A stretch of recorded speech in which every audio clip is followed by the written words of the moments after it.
پہلی نشانی یہ ہے کہ اس استاد کو تلاش کریں جو آپ سے آپ کی موجودہ صلاحیت سے بہتر کارکردگی کا مطالبہ کرتا ہے۔ اچھا، وہ استاد جو آپ کو آرام دہ حالت سے باہر نکالتا ہے، آپ کو چیلنج کرتا ہے، آپ کے کام کو بار بار واپس بھیجتا ہے، اس لیے نہیں کہ وہ آپ کو ناپسند کرتا ہے، بلکہ اس لیے کہ وہ آپ میں وہ صلاحیت دیکھتا ہے جو شاید آپ خود بھی نہیں دیکھ پا رہے۔ بالکل، وہ آپ کے کام سے مطمئن نہیں ہوتا کیونکہ وہ جانتا ہے کہ آپ اس سے کہیں بہتر کر سکتے ہیں۔ یہ ایک دلچسپ نقطہ ہے، یعنی جو استاد سب سے زیادہ سخت لگتا ہے، ہو سکتا ہے وہی سب سے زیادہ آپ پر یقین رکھتا ہو۔ لیکن ایک سخت استاد اور ایک تذلیل کرنے والے استاد میں فرق کیسے واضح ہوگا؟ یہیں پر دوسری نشانی کام آتی ہے جو شاید سب سے اہم ہے، عزت۔ عزت؟ جی، عزت۔ وہ استاد جو آپ کو چیلنج کرتے ہوئے بھی آپ کی عزت کرتا ہے، وہی آپ کا حقیقی رہنما ہے۔ اور عزت کا مطلب صرف آپ جناب سے بات کرنا نہیں ہے، عزت کا مطلب ہے آپ کی رائے کو سننا، آپ کے سوالات کو سنجیدگی سے لینا، آپ کی ناکامی پر آپ کو انسان سمجھنا اور آپ کی رہنمائی کرنا۔ صحیح۔ جو استاد عزت دیتا ہے وہ دراصل یہ کہہ رہا ہوتا ہے کہ میں تمہاری قدر کرتا ہوں اور میں جانتا ہوں کہ تم اس سے بہتر کر سکتے ہو۔ اس کے برعکس جو استاد تذلیل کرتا ہے اس کا پیغام ہوتا ہے تم بیکار ہو۔ یہ فرق، یہ بہت واضح ہے۔ عزت دو طرفہ ہوتی ہے کا خیال بہت مثالی ہے۔ مضمون کہتا ہے کہ ایک باعزت طالب علم استاد کی بہترین توانائی کو اپنی طرف کھینچتا ہے اور ایک باعزت استاد طالب علم کی بہترین کوششوں کو ابھارتا ہے۔ لیکن کیا یہ ہمیشہ اتنا سادہ ہوتا ہے؟ کبھی کبھی ایک طالب علم شاید عزت دینا نہیں جانتا یا ایک استاد بہت زیادہ دباؤ میں ہوتا ہے۔ کیا مضمون اس بات پر روشنی ڈالتا ہے کہ جب یہ مثبت چکر ٹوٹ جائے تو اسے کیسے ٹھیک کیا جائے؟ یہ ایک بہت اہم عملی سوال ہے۔ مضمون براہ راست اس ٹوٹے ہوئے چکر کا حل تو نہیں بتاتا، لیکن اس کا پورا زور ذمہ داری کی تقسیم پر ہے۔ حل دونوں طرف کے لیے ہے۔ اساتذہ کے لیے واضح نصیحت ہے کہ وہ اپنی طاقت کو پہچانے۔ ان کا مقصد طالب علم میں ذمہ داری کا احساس جگانا ہونا چاہیے، خوف یا خود سے نفرت پیدا کرنا نہیں۔ جب کوئی استاد کسی طالب علم کی غلطی پر اسے سب کے سامنے شرمندہ کرتا ہے تو وہ اصلاح نہیں کر رہا، وہ اس کی روح کو کچل رہا ہے۔ اس کے برعکس اگر وہی استاد طالب علم کو الگ سے بلا کر سمجھائے کہ غلطی کہاں ہوئی اور اسے کیسے بہتر کیا جا سکتا ہے تو یہ تعمیری عمل ہے۔ یہ اس چکر کو ٹوٹنے سے بچانے کا ایک طریقہ ہے۔ تو اس کا مطلب ہے کہ زیادہ ذمہ داری استاد پر ہے، لیکن کیا یہ ساری ذمہ داری استاد پر ڈالنا حقیقت پسندانہ ہے؟ خاص طور پر ہمارے نظام میں جہاں ایک استاد کے پاس سینکڑوں طالب علم ہوتے ہیں، کلاسیں بھری ہوتی ہیں اور ان پر نتائج دینے کا دباؤ ہوتا ہے۔ آپ کا نقطہ بالکل درست ہے۔ مضمون ان ادارہ جاتی دباؤ پر تفصیل سے بات نہیں کرتا، لیکن اس کا فلسفہ وہ انفرادی سطح پر تبدیلی لانے کا ہے۔ ڈاکٹر بروہی کا زور اس بات پر ہے کہ ان تمام مشکلات کے باوجود استاد کا انتخاب، یعنی حوصلہ افزائی یا حوصلہ شکنی کا انتخاب اس کے اپنے ہاتھ میں ہے۔ اور طالب علموں کے لیے؟ اور طالب علموں کے لیے بھی ایک بہت ہی عملی مشورہ ہے۔ رہنمائی تلاش کریں۔ فعال طور پر اس استاد کو ڈھونڈیں جو آپ پر یقین رکھتا ہے، جو آپ کو چیلنج بھی کرتا ہے اور عزت بھی دیتا ہے۔ مضمون میں بہت خوبصورتی سے کہا گیا ہے کہ ایسے استاد کی چند گھنٹوں کی رہنمائی سینکڑوں کتابوں سے زیادہ قیمتی ثابت ہو سکتی ہے۔ یہ سننے میں بہت اچھا لگتا ہے، لیکن عملی طور پر یہ کتنا مشکل ہے، خاص طور پر ایک بڑے ادارے میں؟ کیا یہ حقیقت پسندانہ ہے کہ ہر طالب علم کو ایسا رہنما مل جائے، یا یہ صرف چند خوش قسمت طالب علموں کے حصے میں آتا ہے؟ مشکل ضرور ہے، لیکن ناممکن نہیں۔ اس کے لیے طالب علم کی طرف سے پہل قدمی کی ضرورت ہے۔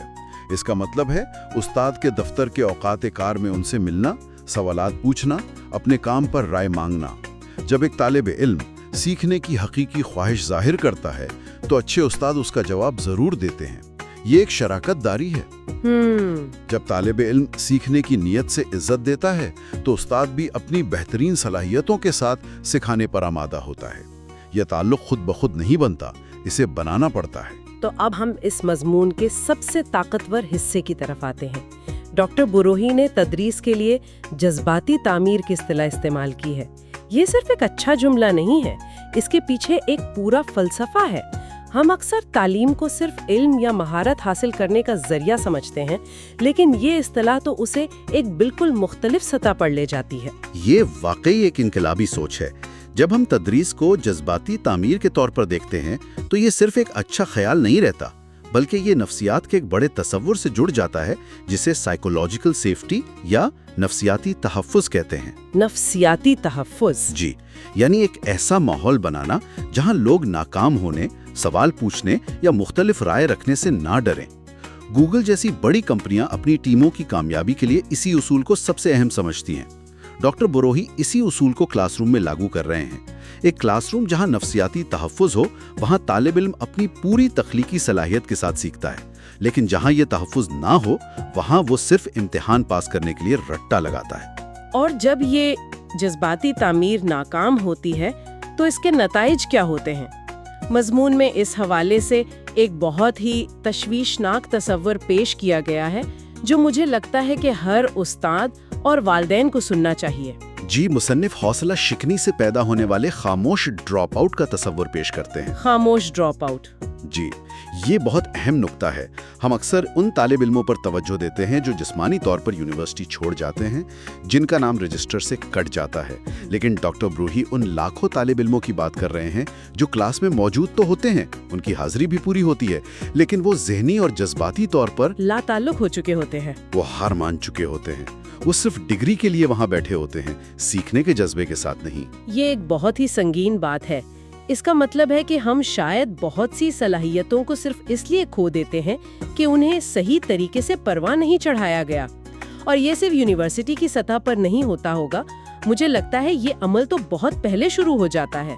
بالکل، اور یہ خاموش ڈراپ آؤٹ معاشرے کا سب سے بڑا نقصان ہے، کیونکہ یہ نظر نہیں آتا۔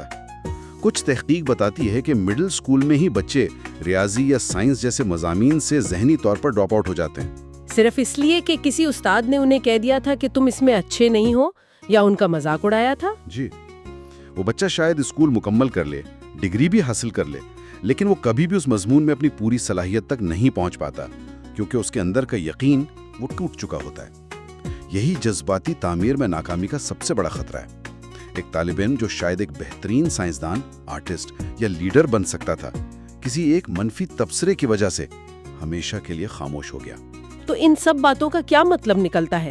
اس گہری گفتگو کے بعد ہم کیا نتیجہ اخذ کر سکتے ہیں؟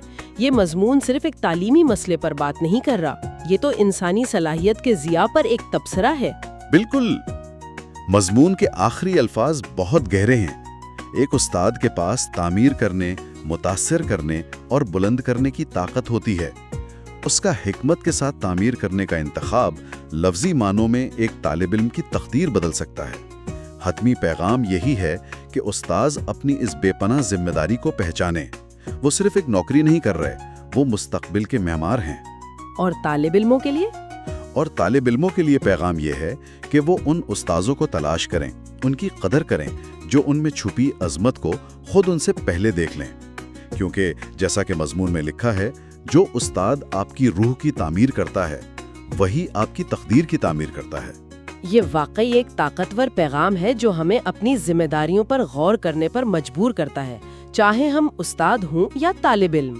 اور ایک حتمی سوچ جو یہ مضمون ذہن میں چھوڑ جاتا ہے، یہ تحریر ادارے کے اندر استاد اور طالب علم کے رشتے پر توجہ مرکوز کرتی ہے، لیکن یہ ہمیں یہ سوچنے پر مجبور کرتی ہے کہ کلاس روم سے باہر ہماری زندگیوں میں کون زندگی سنوارنے والے استاد کا کردار ادا کر رہا ہے۔ وہ کون لوگ ہیں جو ہماری تعمیر کر رہے ہیں؟ ہمارے والدین، ہمارے باس، ہمارے دوست، اور شاید اس سے بھی اہم سوال یہ ہے کہ کیا ہم بدلے میں ان لوگوں کی ہمت بڑھا رہے ہیں یا توڑ رہے ہیں جو ہم سے رہنمائی کی امید رکھتے ہیں؟ کیا ہم ایک اچھے مینیجر، ایک اچھے والد یا ایک اچھے دوست کے طور پر ان کی جذباتی تعمیر کر رہے ہیں، یا نادانستہ طور پر انہیں خاموش ڈراپ آؤٹ بنا رہے ہیں؟ یہ سوال صرف کلاس روم کے لیے نہیں، پوری زندگی کے لیے ہے۔